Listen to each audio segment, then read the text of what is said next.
काय बरं ट्विट केलं मी? ट्विट आहे जय महाराष्ट्र शुभ प्रभात आणि टॅग केलंय फडणवीस, अमित शहा, नरेंद्र मोदी यांना. या ट्विटचा अर्थ काय समजायचा? या ट्विटचा अर्थ काय असणार? सकाळी उठल्यावरती आपण आपल्या प्रिय माणसाला जय महाराष्ट्र करतो आणि सांगतो की महाराष्ट्र आणि शिवसेना, शिवसेनेचे वाघ जिवंत आहेत. बरं, मला सवय.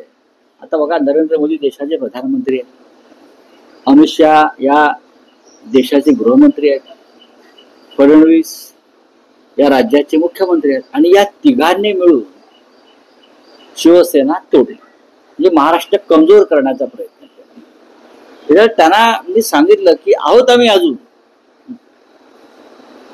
टायगर है भी जिंदे है, सब जिंदा है जगह जगह पे. आणि 5 जुलैला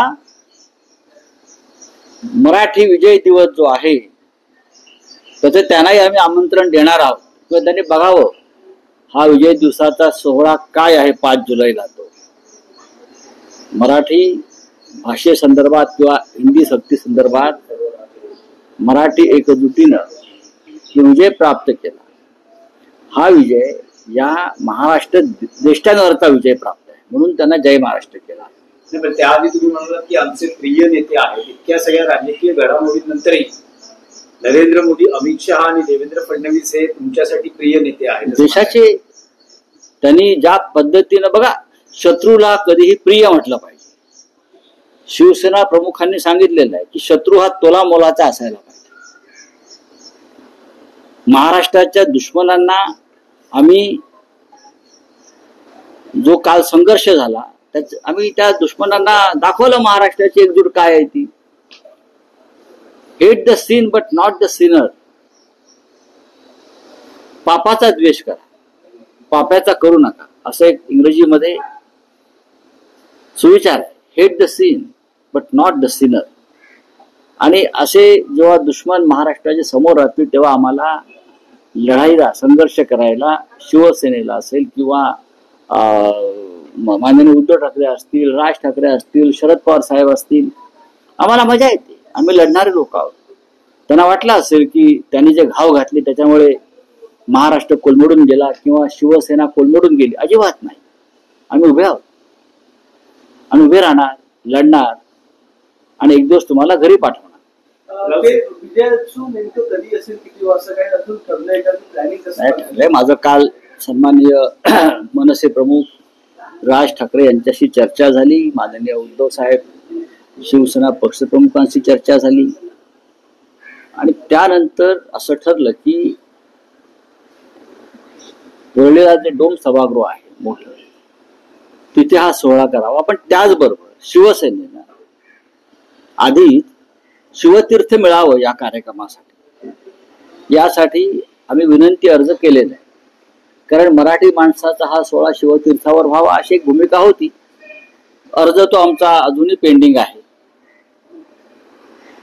अनिल परब त्यासाठी प्रयत्न नक्कीच करताय, पण हे सरकार काय आम्हाला ती परवानगी देणार नाही, आम्हाला माहिती आहे. शिवतीर्थावर जिथे शिवसेनेचा जन्म झाला, मराठी माणसाच्या एकजुटीचा जन्म झाला, त्याच्यामुळे मनसे प्रमुख राज ठाकरे यांनी डोमचा पर्याय सुचवला आणि तो आम्ही स्वीकारला सगळ्यांनी.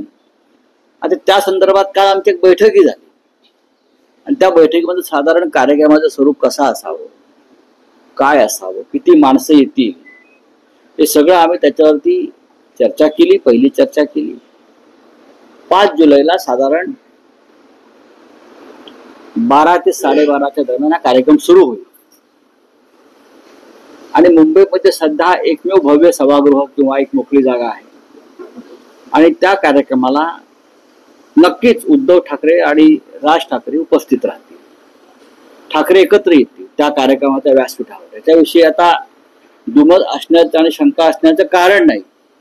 पण या लढ्यात जे सहभागी झाले सगळे, मग राष्ट्रवादी काँग्रेसचे नेते असतील, काँग्रेसचे नेते असतील, डावे पक्ष असतील, या सगळ्यांना आम्ही आमंत्रित करू. कारण आपण जेव्हा म्हणतो की मराठी एकजूट, महाराष्ट्राची एकजूट, ती एकजूट ही राजकीय मतभेद आणि राजकीय पक्षांच्या पलीकडली एकजूट आहे. आणि आम्हाला या दिल्लीला हेच दाखवायचं आहे जेव्हा जेव्हा दिल्लीनं अघोरी कायद्यांच्या आधारे किंवा सत्तेच्या आधारे आमच्यावरती हल्ले केले, तेव्हा महाराष्ट्र हा अधिक ताकदीनं उचलून उभा राहिला. हेच आम्हाला नरेंद्र मोदी, अमित शहा आणि देवेंद्र फडणवीस यांना दाखवायचं आहे. म्हणून त्यांना आज मी जय महाराष्ट्र केला. राऊत साहेब, उद्धव ठाकरेंच्या युती संदर्भात काल राज ठाकरेंनी पत्रकार परिषदेमध्ये एक विधान केलं. ते म्हणतात युती आघाड्यांचा विचार निवडणुकांच्या वेळी करू, मराठी भाषिकांच्या या विजयाला कुठल्याही पक्षीय लेबल लावू नका, असं त्यांनी आवाहन केलेलं आहे. बरोबर बोलले आहेत ते. तर चुकीचं काय बोलले? हा विषय आधीपासूनच चर्चेमध्ये आहे की या मोर्चा असेल, विजय मेळावा असेल, याला पक्षीय लेबल लाव. हे जरी खरं असलं तरी या सोहळ्याचं आयोजन हे शिवसेना आणि मनसे एकत्र करते, हे तेवढंच खरं आहे ना. दुसरं तर कोणी करत नाहीये. या संदर्भातल्या बैठका दोन पक्षातच होत आहेत. या संदर्भात चर्चा श्री राज ठाकरे आणि श्री उद्धव ठाकरे यांच्याशीच होते.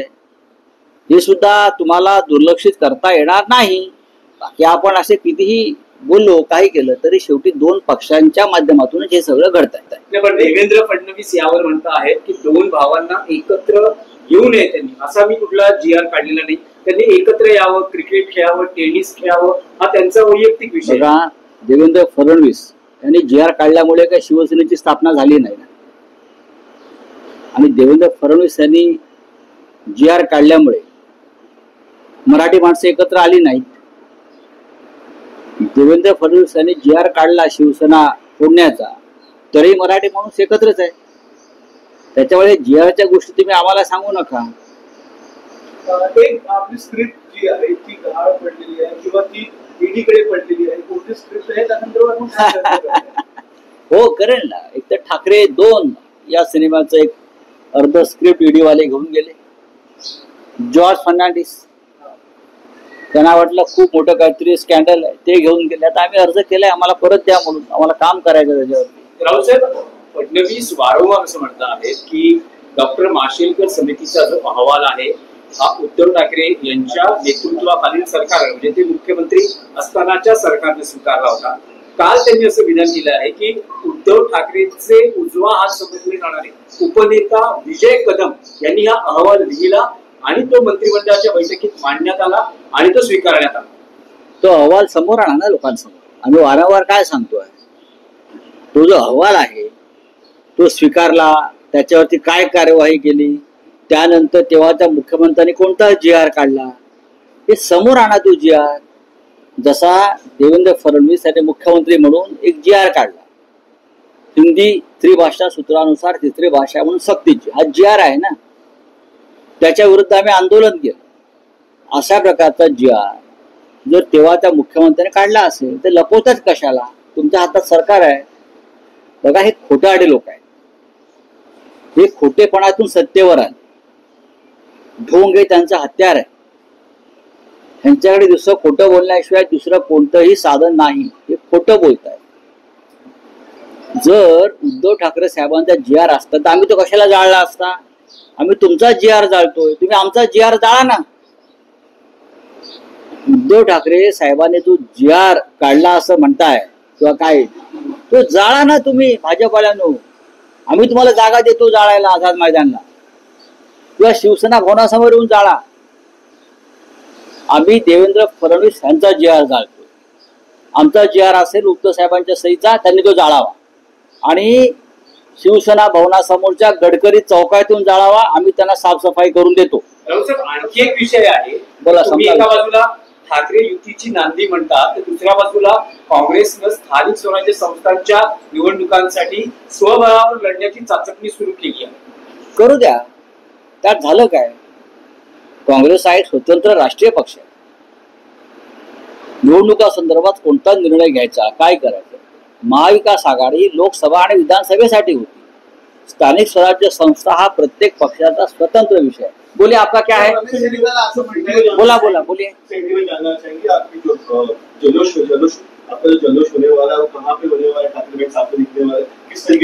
देखिए, मराठी विजय दिवस, जो मराठी विजय दिवस है, हम एक साथ आ गए पूरी मराठी जनता राज ठाकरे, उद्धव ठाकरे, शरद पवार जी, कांग्रेस के लीडर्स और हमने जो हिंदी जबरदस्ती यहाँ कर रहे थे प्राइमरी एजुकेशन स्कूलों में, वो अध्यादेश को हमने हटा दिया, वो पीछे ले लिया।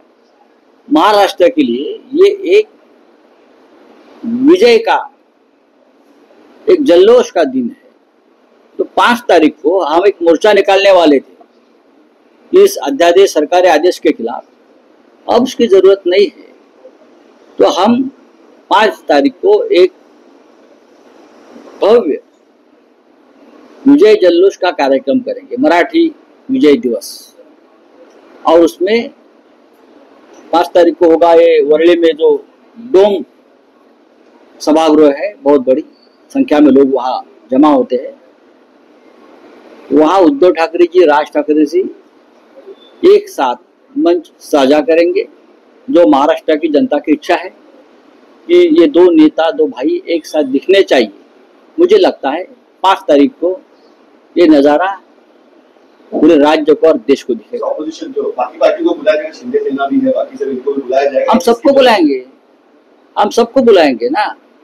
अपने आप को जो लोग मराठी मानते हैं, एकनाथ शिंदे को बुलाएंगे, अजित पवार को बुलाएंगे, देवेंद्र फडणवीस को बुलाएंगे, नितिन गडकरी को बुलाएंगे। आप नाम दीजिए, हम सबको बुला लेंगे।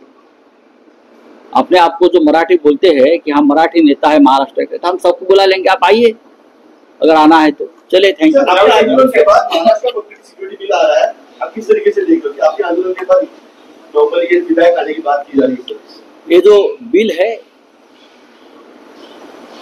ये सिक्योरिटी बिल नहीं है, एक नई इमरजेंसी वाला बिल है। सर